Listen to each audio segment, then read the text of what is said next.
asalaamaaleykum nuyu nañ leen ziar leen di leen bëggee bu baax a baax xolu patriote yi neexul tey li ko waral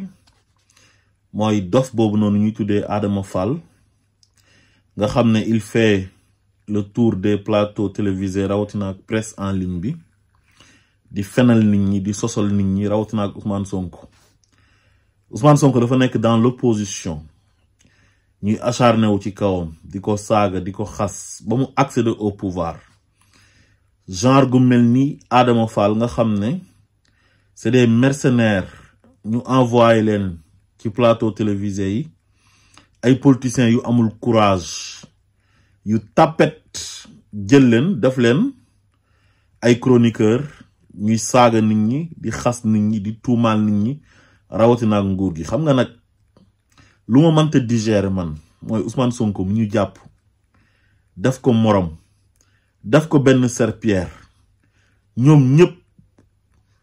heure bu ñu nekkee ci plateau télévisé yi Ousmane Sonko lañ fay nekkee xaste saaga dugg ci vie privée am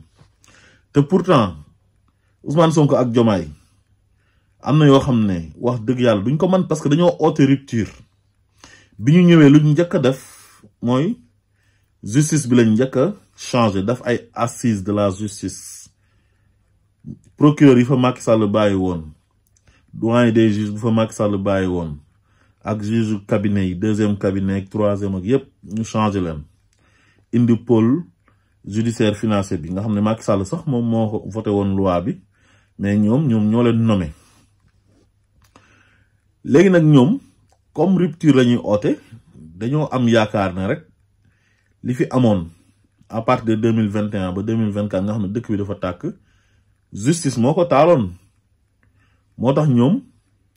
dañu bëgg juge yi di àtte ak seen ultime conviction maanaam respecter séparation de pouvoir waaye lii ñun la gën a lor ñun wax dëgg yàlla li xew nii su dee procureur la moom parquet la nekk te parquet mu ngi dépendre ci ministère de la justice te ministère de la justice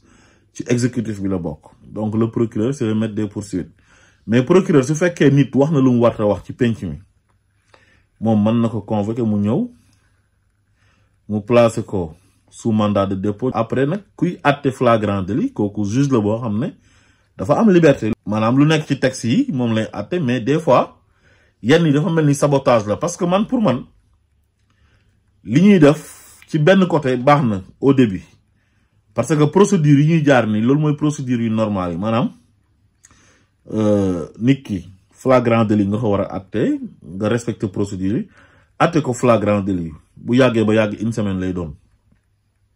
waaye temps yi Macky Sall lu ñu gisoon mooy yow da ngay bind rek benn post ci réseaux sociaux yi wala nga wax wala nga ree comme Ousmane Diagne émoticône wala Falla Fleur maintien rek dañ lay jël si yow sa kër nga mel ni bandi ñu yóbbu la ubbil la instruction tëj la ay 1 an soog laa bàyyi na la bàyyi nañ la defoo dara léegi nag pratique yu salte yu ñaaw yooyu noonu ñii bu ñu ñëwee loolu amatu fi ñu ngi respecter procédure yi waaye dañu clément ba mu ëpp quoi clémence bi moo ëpp c'est trop te clémence bi yëpp Ousmane Sonko moo ciy gën a dee parce que Ousmane Sonko dafa mel ni kuñ exposé ba ku mu neex nga saaga ko xas ko traité ko de tous les noms d'oiseaux te yow dara du la ci fekk boo paree nga demaat toog ci plateau ba di bàkku Adama Fall dégg naa da doon bàkku naan waaw moom président bi ko war a tëj yaayam juddoogul te tekkiwul dara c'est un vaurien qui ne représente absolument rien du tout léegi nag yi ngeen di def nii patriotes yi nag ils sont très pacifiques patriotes yi ñu doon wax naan ñoom dañoo bëri histoire dañoo bëri fitna ñooy taal dëkk bi bu leen neexoon lii ñoom mën nañ ko lijjantil seen bopp ku saaga seen leader ñu koj la defaral la bagage mais ñoom ñuy wër ñëpp nga xam ne tekkiwuñ dara ay politiciens yu tapet ñoo nekk seen ginnaaw di leen saagaloo di leen fay te Ousmane Sonko mooy seen cible ñoom ñëpp tey kenn du leen def dara ñu ngi circuler ci mbedd yi nu mu leen neexee am nañ seen jàmm xam nga ñu jàpp ne justice bi war na mën a lijjanti problème bi premier ministre du Sénégal ku mu neex nga taxaw saaga ko ba mu tooy xepp dugg ci vie privée am te dara du la ci fekk mais loolu da ngay affaiblir pour man exécutif bi man je pense que justice bi dafay affaiblir l'exécutif rawatina ak Ousmane Sonko xawma nak lutax ñukoy def au début sax buñ attéwan gaay yi flagrant délit comme Bah Diakhaté comme Ahmed Suzanne Camara ba ci Moustapha Diakhaté xam nga daan nañ leen sax condamné ay 2 mois de prison wala 3 mois ba ci imaamu bandi boobu noonu di imam Ndaw saay-saay boobu noonu ñooñu ñëpp tëj nañ leen fi mais ci jamono yu mujj yi nii depuis bi dof boobu noonu tudd Abou Diallo dof boobu nga xam ne boo xoolee kanam gi xam ne dof la bi mu fi tenir ses propos ethnicistes la mook Oumar Sow mais boobu ba léegi dañoo gis ne dafa am benn laxisme quoi xam nga ñun buñ sañoon nag duñ wax ci justice bi heure bii wax dëgg yàlla parce que c'est très tôt mais nag wax dëgg yàlla Ousmane Sonko moom nuñ koy def ñaaw na trop Ousmane Sonko dafa mel ni du dara ci dëkk bi xam nga ku mu neex nga saaga ku mu neex nga xas ko ku mu neex nga traité ko tous les noms d'oiseaux te yow boo demee ñu ne la defoo dara relaxé la wala ñu dóor le sursis 1 mois te xoolal ñu ma doon tudd sànq Abou Diallo dof bi ak Oumar Sow mais ñooñu li ñuy def c'est très dangereux loolu bu doon France sax ak États-Unis nga xam ne moo ëpp démocratie ci àdduna bi ci réew yi ëpp démocratie ci àdduna bi lañ bokk mais dañ lay tëj parce que mënoo di menacer ordre public bi di menacer cohésion nationale di menacer vivre ensemble bi ba pare ñu lay dóor ay sursis ay 1 mois kenn yéenewu fi kenn kaso nag mais ñii seen reewaande gi moo ëpp wax dëgg yàlla ñii dañoo reew man su ma leen di seetaan sama xol bi dafay jeex day tàng cible benn nit singali ko rek ne duñ ko bàyyi lii da lay woon ne commande la nekkul loo xam ne ñoom dañ koy def ci seen sago ñoom ñëpp la ñu recruter nañ leen da leen dóor ci Ousmane Sonko tuxkati yamba bi nekkoon États-Unis moom it foo ko fekk day saaga Ousmane Sonko parce que Juda moo ko recruter beneen dof ba Karim Gueye nga xam ne dof moom mooy dof bi gën a mag ci dof yi moom it Juda moo ko recruter di ko jox xaalis mooy tirer ci Ousmane Sonko lii nag il faut que ça cesse gis nga justice bi buñ deful lu ñu war a def lu am ëllëg nañ xam ne ñoom seen responsabilité la kenn du leen forcer nag ne leen tëj leen ay nit par force te tëj warul nekk sax règle exception la war a doon waaye nag réew tamit dafa war a am yoon ku jalgati yoon dañu la war a teg ci yoon mais mënuñoo permettre ay vauriens ñoo xam ne tekkiwuñ dara ba dara yu booloo jeex téye benn premier ministre de la République du Sénégal nekk une institution joteewuñoo ak moom dara di ko xas di ko saaga di acharné wu ci kawam mais Ousmane Sonko luñ ko wax bi mu nekkee dans l'opposition rek doy na ak luñ ko def kooku bu demee ba nekk au pouvoir xanaa war a bokk mu war a noppalu bokk ah soo koy critiquer nga critiquer ko ci gestion yam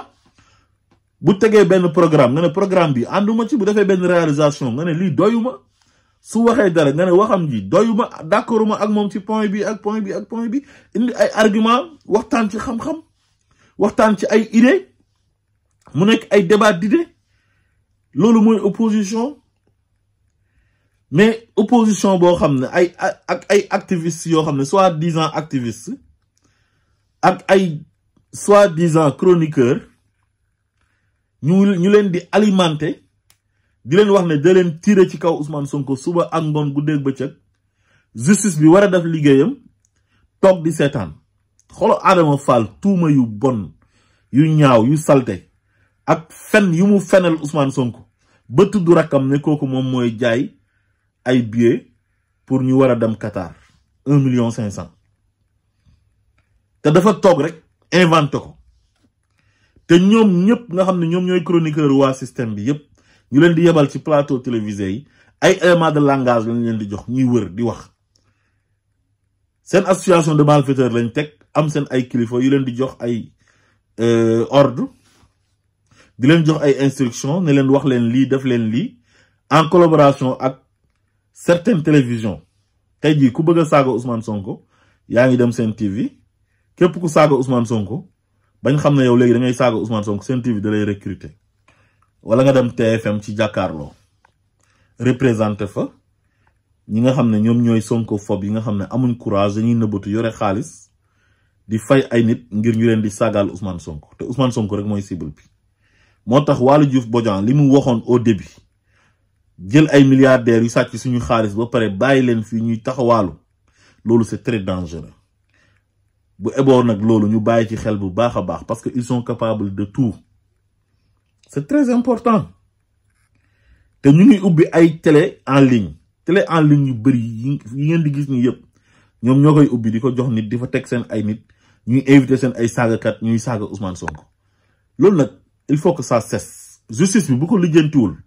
billahi patriote dinañ ko mësa lijjanti te su boba du baax. Assalamu alaykum wa rahmatullah.